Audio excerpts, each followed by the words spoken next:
Bill लाया गया है, एनसी उसके बारे में भी नहीं बात करना चाहती। क्यों नहीं बात करना चाहती? क्योंकि आपको इक्तिदार से मोहब्बत है, आपको अपनी कुर्सी चाहिए। तो फारूक साहब शुड ऑल्सो टेल अस कि जब वो चीफ मिनिस्टर थे औकाफ में क्या क्या होता था, सबको पता है। शॉप्स किसको ऑक्शन की जाती थी, औकाफ में कितना करप्शन था। मुफ्ती साहब की वजह से 3 साल वो चीफ मिनिस्टर रहे और उसकी वजह से, उनकी वजह से औकाफ में एक ट्रांसपेरेंसी आई, अकाउंटेबिलिटी आई, जो एनसी के टाइम बिल्कुल नहीं कोई पॉसिबिलिटी हुआ है। देखिए, सबसे पहले जो फारूक साहब ने कहा कि स्पीकर ने ठीक किया, क्योंकि ये सब जुडिस है, ये सब जुडिस नहीं है।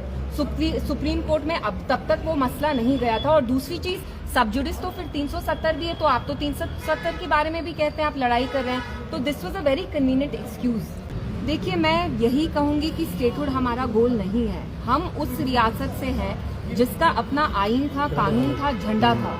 We have to fight for that thing as well. जब आप खुद बीजेपी की, एनसी तो बीजेपी का एजेंडा ही चला रही है, स्टेटहुड तो बीजेपी का एजेंडा है, तो हम बीजेपी का एजेंडा क्यों चलाएं?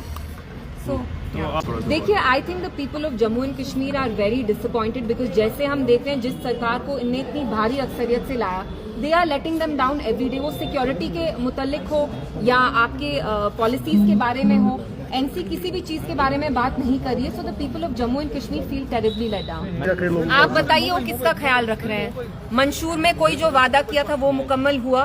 वक्फ पे इतना डिबेट चल रहा है, हमारी असेंबली में किसने वक्फ पे बात की? पीडीपी के एमएलएज ने बात की, उनने कुछ बोला क्या? उमर साहब, जिस दिन उनको असेंबली में होना चाहिए था, वक्फ के अगेंस्ट रेजोल्यूशन पास करनी चाहिए थी, उस दिन वो ट्यूलिप गार्डन में टहल रहे थे। और आप उस आदमी के साथ टहल रहे हैं जिसने ये बिल पार्लियामेंट में लाया।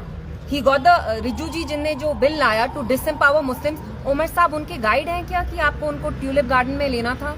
मतलब आप अपने लोगों के बारे में बात नहीं कर रहे। कश्मीरी मुसलमानों को तो आपने बस के अंडर थ्रो कर ही दिया है। अब जो इंडिया में बाकी मुस्लिम्स हैं, आप उनके इश्यूज के बारे में भी नहीं बात करना चाहते। आप 370 नॉर्मलाइज कर रहे हैं, आप एब्रोगेशन नॉर्मलाइज कर रहे हैं, और अब जो पूरे कंट्री में मुसलमान हैं, जो उनके साथ अब डिसएम्पावरमेंट हो रही है, आप उसको भी नॉर्मलाइज कर रहे हैं। आप एक मुस्लिम मेजोरिटी के चीफ मिनिस्टर हैं, मुस्लिम मेजोरिटी स्टेट के, बट आप अपना कंडक्ट देखिए, आप कुछ बात नहीं कर रहे हैं।